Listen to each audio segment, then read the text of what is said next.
Labas visoms! Šiandien sėdžiu su tokiu labai nemažu jauduliuku prieš jūs, nes aš prieš filmuodama šį video nelabai supratau, ką aš jums norėsiu pasakyti, bet faktas, kad aš tikrai noriu su jumis pasikalbėti. Grįžau po paskaitų namo ir galvoju, reikėtų kažką nufilmuoti, aš nežinau, nepasiruošusi, ten to nepadarysiu, vis to nespėsiu. Tada galvoju, gerai, gal nefilmuosiu. Aš į savo makiažo kambarėlį pradėjau kažkaip dažyti, galvoju, gal čia kažkokią naują techniką išbandyti, labai užsitamsinau akis ir galvoju, gal visai nieko šiandien atrodo. Ta prasme, aišku, juokingai tai skamba, bet galvoju, gal visai būtų smagu nufilmuoti, nes pastabiausias mano, ta prasme, o jei noriu dar skaitytojas, tikrai žino, kad šiandien yra būtent šio tinklalapio antrasis gimtadienis, dėl ko aš žiauriai džiaugiuosi. Ir nuo pat ryto, tiksliau, nežinau, kokią savaitę man jie jau gyvena tą šventinę nuotaiką, kuomet kaip faini, ta prasme, jeigu aš savo gimtadienį kaip ir nelabai laukiu, tai o jei noriu dar, man reiškia, nežinau, tikrai labai daug reiškia, nes tai yra viskas, ką aš noriu, ta prasme, turėti ir taip toliau. Mano šeima labai mėgsta iš to pasityčioti. Aš, ta prasme, tos, kurios dar nežinau, apie ką mes kalbėsimės ir galbūt reikėtų sukonkretinti viską, tai aš manau, tiesiog pasikalbėsim. Tai apie paprastus dalykus, apie gyvenimą, apie o jei noriu dar puslapį, apie tai, kas vyksta mano gyvenime ir taip toliau. Tiesiog noriu jaukaus, šilto antradienio, gražaus, be jokio suplanavimo ir tokio paprasto, atviro pokalbio. Taip, grįžkime prie visų tų niuansų, apie kuriuos jau buvau užsiminusi. Taigi, mano šeima labai mėgsta iš tikrųjų iš manęs pasityčioti būtent dėl o jei noriu dar, nes aš esu toks žmogus, negeras žmogus iš tikrųjų, nes kiek aš turėjau darbų, tai aš ilgiausiai tai išdirbdavau lygiai metus. Bet taip konkrečiai lygiai metai ir ačiū visiems su to gero. Ir išeinu ir kažkokiu, ir einu turbūt, tiesiog, kitur dirbti ir taip toliau. Ir dabar jau yra metai praėję, jau šeima klausia, tai kada mesti, sakau, dar ne, taip toliau. Ir antrai metai atėjo. Ir aš tikiu, kad tai tikrai bus ne paskutiniai ir taip toliau. Nes planų yra labai daug ir aš niekada tikrai nebūčiau patikėjusi, jog prieš 2 metus sugalvojus tiesiog sėdėjau namuose ir man buvo labai iš tikrųjų liūdna diena, nes dieną prieš tai aš susitikau su savo geriausia drauge, nes viena kitos realiai nesupratom ir aš verkiau, taip toliau, tada vyras išvažiavo į Kauną pas savo šeimą pasibūti, aš likau viena namuose, visur apgriuvę daiktai, nes darėmės remontą ir tiesiog ką veikti, ta prasme, ką daryti. Ir tada, kaip aš jau 100 kartų sakiau, tiesiog, kai tu mėgsti rašyti, kai tu myli kosmetiką ir sujungi viską į vieną, tada gavosi būtent šis mano naujagimis. Ir tada, kai aš, sakau, buvo spalio 18, tai spalio 20 po to buvo mano pirmoji darbo diena tam tikroje įmonėje. Ir ten buvo suteikta man galimybė dirbti namuose. Ir jūs man dabar nuoširdžiai pasakykit, kas iš jūsų tikrai dirba namuose. Taip, 100%. 8 atsikėliau, 5 uždariau kompiuterį ir baigiau. Realiai tai niekada nepamiršau, kai direktorius skambino kokią 8:30, aš dar, tikrai, tarsi buvau ties antru sapnu ir jisai taip skambino, aš taip labas rytas, oi, tai Patricija, čia atsikėlė, ir tai buvo, tarsi žiauriai, tarsi net ir gėda prie save pačiai, bet tarsi, ne, dabar jau tai gėda. Tiek to. Ir esmė ta, kad manęs niekas ten labai netikrino, po to jau ten surimtėjau, jau buvau labai normalus, geras darbuotojas, aš taip galvoju. Bet tiesiog buvo labai geros sąlygos sukurtos tam, kad aš galėčiau dirbti namuose ir daryti tai, kas man patinka. Tai realiai pasitikrindavau darbinį elektroninį paštą, tada pasimdavau kompiuterį ir žiūrėdavau, kas ten pas mane gero, ką čia parašyti, kokią čia kosmetikos priemonę nufotografuoti.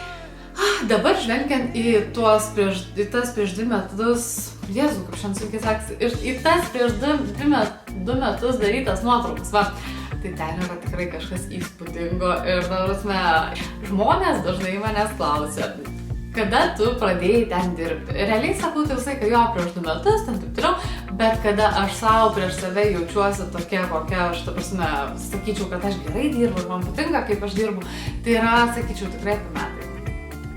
Ir tada ką? Dirbau ir aišku, aš turėjau savo tą pagrindinį darbą ir aš apie nieką daugiau negalvojau, bet nutiko taip, kad įvyko šeimoje tiesiog tokia nelaimė ir aš turėjau išsikraustyti į Kauną ir čia man visiškai nesisekė rasti darbo. Aš visą laiką sakiau, kad aš esu labai pasikėlus, susireikštus, bet visi žinom, kad Vilniuje algos nemažos ir aš irgi gaudavau tokią tikrai normalią algą Ir atvažiavus į Kauną, čia man niekas tokios slaugos nesiūlė. O aš už ten, ta prasme, už 300 eurų mažiau aš tikrai nenorėjau dirbti. Ir aš vis ieškau ir kažkaip tais tuo metu pradėjau rašyti vis daugiau tų straipsnių, rašiau. Ir tada kažkaip, dar atsimenu, tiesiog buvau viena iš tų, kur, ta prasme, aš galvojau, gal mane kompanijos pastebės, gal manęs pats skaitytojas suras. Taip iš tikrųjų tikrai nėra. Ir vieną dieną aš susipykau su savo broliu, nes, ta prasme, jis mane tiesiog išvedė iš kantrybės ir aš ant tos piktos jėgos, kaip atsisėdu prie kompiuterio, galvoju, viskas išsiuntinės visom kompanijom, aš papasakosiu apie save ir parodysiu, kad aš galiu padaryti gerą darbą. Ta prasme, žodžiu, čia daug detalių, bet aš tikiuosi mane visus suprantat. Tai va, ir pradėjau rašyti, aišku, viena kita atsiliepė ir kaip po truputėlį pradėjau augti ir nuo vieno straipsnio per dieną peraugau iki 3 ir rašiau. Ir tada prasidėjo visko tiek, kad tokia, kaip, aš lipau į viršūnę, užlipau ir tada viską, ką norėjau, tą akimirką aš turėjau ir tada viskas jau net minties nekilo turbūt ieškotis kažkokio darbo ir galvoti, kad čia, ta prasme, paliksiu šitą ir ten eisiu kokį nors ofisą dirbti. Kažkaip, kaip tu pajauti, kad tu kažką labai myli, kad yra žmonių, kuriem tinka tavo tekstas, kuriem patinka tavo nuoširdumas, kurie tave netgi kartais geriau pažįsta nei tavo draugai. Ir tarp kitko, man yra tikrai labai smagu, kad mano draugai skaito. Aš kažkaip niekada nemaniau, kad jie žiūri net apskritai mano video. Ir būna, kad ten draugai geriausiai skambina, čia mano šuo atėjo, tai labai norėjau paglostyti. Tai būna, paskambina geriausia draugė ir tada ten kažką paklausia, o aš sakau, žinai, kas nutiko, ten tą ar tą Sako, žinau, tą nusipirkai ir tą, sako, viską skaičiau. Taip, gerai, tiek to, ta prasme, viskas čia fainai. Tai va, kai ir pradėjau tą rašyti tos po 3 straipsnius, tada dar pradėjau video filmuoti, kurie buvo, ta prasme, man tai labai juokinga žiūrėti tuos pirmus video, nes atsisėdau tokia, sveiki visi, aš esu Patricija iš orinordar.lt ir taip, boring, išjung, ta prasme, bet džiugu, kad atsirado ir tada žmonių, kurie patikau tokia, kokia esu ir žinau, kad labai pasikeičiau nuo to laiko, ta prasme, jeigu aš tada atrodžiau tokia rami, miela, šilta mergaitė, nes daug kas klausia, tu tokia skirtinga straipsnis, tu krykštoji, o dieve, kaip fainai, o video tokia atsisėda, solidi mergina ir jums viską papasakoju. Tai dabar aš jau kuo toliau atsigaunu, nes kai supranti, kad tu visam pasauliu tiesiog nepatiksi, neįtiksi, kad tu nežinau, koks tu ten bebūsi. Ir pirmiausia, aš turbūt tikrai ir net nenorėčiau iš tikrųjų būti ten populiari, nes šiuo metu Lietuvoje populiarumo kaina yra ant visų užstumti, pasakyti, kad aš esu geresnis nei visi kiti ir, ta prasme, tie žmonės tokie paprasti darantis gerus darbus ar šiaip, ta prasme, aš nešneku konkrečiai apie save tikrai, bet kažkaip jie lieka nepastebimi, o visi tie išsišaukėliai, aišku, ta prasme, kiek, žvaigždės užgimsta po tam tikromis planetam, žodžiu, iš nesąmonės nešneku, bet šiaip tais ir kaip pasakyti, aš džiaugiuosi, kad nėra ta mano milijoninė auditorija, irgi šitą kažkada sakiau, nes aš pati skaitau, kad aš nesu normali. Man labai dažnai žmonės kartoja, kad aš esu keista, kad aš kažkokia menininkė. Menininkė tai yra man tikras pagirimas. Ir aš niekada gyvenime nesijaučiu kažkokia labai pritapusi ar mokykloje, ar tam tikroje grupėje. Aišku, tarp draugų tai yra visai kitas reikalas, bet šiaip tais, kad aš ten, nežinau, būčiau visiškai ten mokyklos populiariausias žmogus, tai tikrai to nebuvo. Nes tiesiog aš išsiskyriau kažkokią savo mąstyseną, savo poelgį, savo, nežinau, patarimais net ir tais pačiais. Ir dabar, kai merginų matau, kad pas mane jau Facebook'e yra prisijungusi daugiau nei 4000, tai yra man labai didelis skaičius. Ir ne tai, kad, ta prasme, įvertinimas, bet aš labai džiaugiuosi, kad tiek žmonių, bent aš tikiu, kad ne visi kiekvieną dieną skaito mano straipsnius ar žiūri video, bet tiesiog, kad tiek žmonių gali sužinoti informaciją, paskaitę mano tos visus atviravimus ir visus pasakojimus. Ir aš nors beveik nieko iš jūsų nepažįstu, tačiau, ta prasme, man, kai žiūriu tos kitus YouTube video ir sako, aš jūs visus myliu, tai tarsi aš galvoju, kas čia per nesąmonė. Ir dabar kažkaip jaučiu, kad man širdie gera, nes aš žinau, kad čia už kameros kažkas žiūrintis tikrai už mane džiaugiasi, taip pat ir tiesiog kažkuria savo sielos kertiliais mane supranta ir mane palaiko ir taip toliau. Šiaip yra be galo daug temų, tikrai, kurias aš labai norėčiau paliesti, bet tiesiog tai tavas nereikia dar laiko tam tikriem dalykam, nes šiuo metu vyksta gyvenime ir gerų dalykų, ir blogų dalykų, ir tiesiog, nežinau, kažkaip dingsta visas noras kažką daryti, kažką tais bandyti pakeisti ir taip toliau, bet tiesiog, ta prasme, aš stengiuosi nepasiduoti, nors ir, ta prasme, kažko nespėjau padaryti, ten galbūt mane kažkas teisia už tai, kad aš ten kažką pasiskundžiu kartais, kad aš pavargstu, vis tiek aš viską matau, ką mergina šneka ir taip toliau. Ir tai, ta prasme, yra nesmagu, nes kai aš noriu būti visų 100% atvira, tai tiesiog tu pasiskaitai apie tam tikrų dalykų ir tada pradedi mąstyti, gal šimtai netaip darau kažką, gal aš per daug taip pasakau. Bet kai aš skaitau, kad būtent už ekranų yra tikri žmonės, kurie supranta, sakau, jie tave palaiko ir jie yra man kaip draugai, nors realiai mes, sakau, niekada esame neskalbėję, bet kaip aš ir draugai, sakau, taip pat ir savo mamai ir savo vyrui, kad aš pavargau, man kažkas negerai, man kažkas nepatinka, man kažkas labai patinka, kažką aš labai rekomenduoju ir taip toliau. Ir aš noriu, kad ta prasme viskas būtų žmogiška, nes net vakar aš jau tikiu, kad mes labai daug išsiplėtėm į lankas, bet aš vakar labai daug kažkaip mąsčiau apie visą pasaulį, apie visą gyvenimą ir pastaruoju metu apskritai žmonės tapo daugiau vieni kitiem priešais nei draugais ir kiekvienas nori viską savo. Ir atsimenu, net ir aš iš tikrųjų buvau tokia labai gera, kur visada dėl kažkokių žmonių stengiausi, visada kažką dariau ir visuomet aš iš tikrųjų laukdavau kažkokio atsako, kad galbūt tas žmogus pasikeis, galbūt aš nežinau, jisai man irgi taip pat atsilygins kažkada geru, kai man reikės. Bet kažkaip per 2 metus labai viskas pasikeitė ir aš pati kaip asmenybė pasikeičiau ir aš nežinau, ar aš esu patenkinta kokia esu, bet tai yra viskas dėl to, kad turbūt mane supa žmonės kartais ne tokie, kokiu aš, ta prasme, norėčiau. Ta prasme, aš jų negaliu pakeisti ir jie tiesiog yra. Bet dabar už tai, ta prasme, džiaugiuosi tuo, kad mane noriu dar apskritai atvedė prie to dalyko, apie kurį aš svajojau prieš gerus 10 metų, bet aš niekada nebūčiau uždrįsusi net, ta prasme, to daryti, nes aš visada galvojau, kad karjera yra labai svarbu, kad aš turiu uždirbti, kad čia aš turėsiu namą, kad čia turėsiu 3 vaikus ir taip toliau. Ir tada, kai aš į Kauną atsikrausčiau, supratau, kad karjeros čia nėra, pinigų nėra ir, ta prasme, yra tik tai, kur tu save realizuoji ir tu jautiesi laimingas, nors man atrodo tai yra svarbiausia.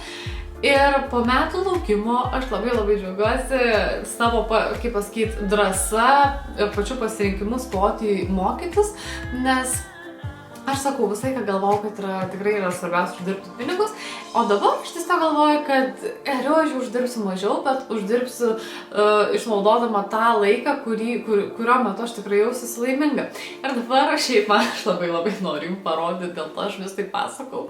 Tai yra mano rankose iš kurso atkeliavusi mano draugė, su kuria mes kasdieną žaidžiame ir, ta prasme, aš ją kasdieną pasisodinu, tai prieš save čia ant kelių visu ir masažuoju, mes žaidžiam, bendraujam, aš esu veidą aliejum, nupurškiu, kad masažai ten darytųsi geriau. Na, žodžiu, aš šiaip jaučiuosi laiminga, nes atėjau į tą vietą, kur aš sužinau viską, ta prasme, gal ne viską, bet didžiąją dalį to, ko aš norėjau sužinoti.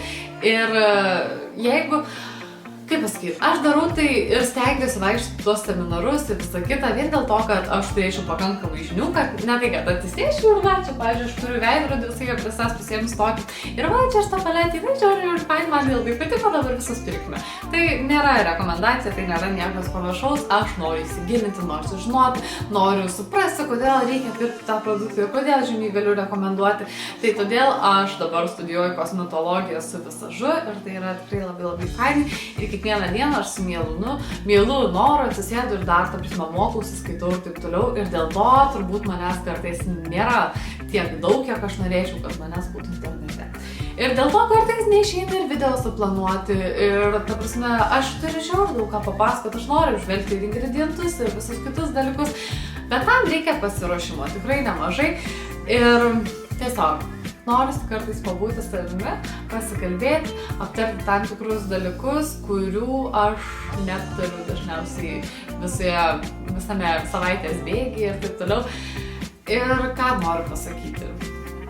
Tiesiog, kaip aš ir visiems visada linkiu ir kadangi šiandien yra mano 2 metų gimtadienis ir jeigu dar kas nors žiūrėjo iki pabaigos, tai aš tikrai labai džiaugiuosi, bet labai noriu visoms palinkėti, kad taptume geresnės nei esame ir kad mažiau viską žiūrėtume, per savo spektrą, nes sekmadienį dar susitikau su savo artimaisiais keliais dėl to, kad aš dariau taip, kaip aš suprantu ir man tai pasirodė labai juokinga, o tai buvo iš pasirodo visai nejuokinga ir labai nesmagi situacija. Ir šiandien, ką aš norėjau pasakyti, šiandien dar su vyru važiavome mašina ir pamačiau, kad po dešinę vyras įdėjo maistą, žodžiu, ant priekis dėstė vienas, o pats neėjo į galas įdėti. Aš sakau, tai kas per durnius, ką jis negali rankai palaikyti. Ir tada vyras sako, tai kas įgalio su vaiku atsisėda. Ir apie ką aš noriu pasakyti, kad mes kartais matome tik tiek, o kad čia vyksta tam tikrų dalykų niekas nepastebi. Ir kas man yra liūdniausia ir kad aš pati kartais tokia būnu, mes visi esame labai linkę teisti ir mane daug kas, linkę teisti, bet aš stengiuosi kaip įmanoma labiau tai išgyveninti iš savęs, nes niekas mes neturime teisės teisti žmonių ir to labiau, kai mes nežinom jų istorijos, nežinome, kodėl jie taip pasielgia, kodėl jie tokie yra ir taip toliau. Ir dabar sakyti užgaulingus žodžius, tai yra blogiausia, ką mes galime padaryti. Ir tuo labiau, jeigu žmogui atrodo, kad tavo pasakytas žodis nieko kaip ir nereiškia, aš tikrai nemanau, kad taip yra, nes man pačiai yra pasakę daug žmonių į tam tikrų dalykų. Pavyzdžiui, net ir ten vienas draugas pasakė, kad aš esu negraži. Tai ką jūs matot, aš mėnesį sėdėjau ir galvojau, kad aš esu negraži, ką man padaryti, kad aš būčiau gražesnė ir taip toliau. Ir tada aš supratau, kad mano nuomonė nieko nereiškia, nes aš turiu vyrą, patį geriausią pasaulyje, kuris man sako, kad aš esu graži ir aš tuo tikrai tikiu. Ir kaip pasakyt, man šitą lėlė, labai faina rankose, bet esmė ta, kad norėjau pasakyti, jog susikurkime gerą pasaulį aplinkui save ir labai dėl to stenkimės kiekvieną dieną, stenkimės būti šiltesni, stenkimės būti draugiškesni ir jeigu trūksta kažkokių gerų emocijų, nežinau, ateikit pas mane, paskaitykit kažką tais, nes aš visada, kaip pasakyti, nenoriu to žodžio sakyti prieš kamerą, bet iš kakučio išspausiu grūdą. Aš stengiuosi į viską žvelgti teigiamai ir kad ir kaip blogai bebūtų, visada yra geroji pusė ir to aš jums tikrai noriu palinkėti. Ir per šiuos 2 metus aš tikrai džiaugiuosi, jog yra tiek daug skaitytojų, tiek daug visko patirta, tiek daug pamatyta, tiek daug gyvenime pakeitė mano mąstysenos. Atrodo, vienas dalykas, kurį tu darai, kurį tu mėgsti, jis gali įtakoti apskritai visą tavo gyvenimą, tavo pasirinkimus, tavo kiekvieną dieną ir niekada neleisti sustoti. Nes būtent taip yra šiuo metu, dėl ko aš tikrai labai džiaugiuosi. Nežinau, man pačiai yra labai keistas šioks video, tikiuosi, kai kam įkvėpiau, bet šypsina dar kažką tais. Ir noriu padėkoti ypatingai toms, kurios su manimi tikrai yra, kurios su mane palaiko, kurios man rašo, kurios, nepabijo su manimi ir pabendrauti apie viską, pasišnekėti, man tikrai labai patinka tai. Ir tiesiog noriu tikrai ir kompanijom padėkoti ir žmonėms ir apskritai net ir pačiai savo, kad aš nepasidaviau toms kartais emocijoms, kad aš nebenoriu daryti ir viską čia reikia mesti. Tikrai buvo tokių dienų, bet aš labai džiaugiuosi dėl to, kad aš jas nuvėjau šalin ir vis dar sėdžiu čia ir darau tai, kas man patinka.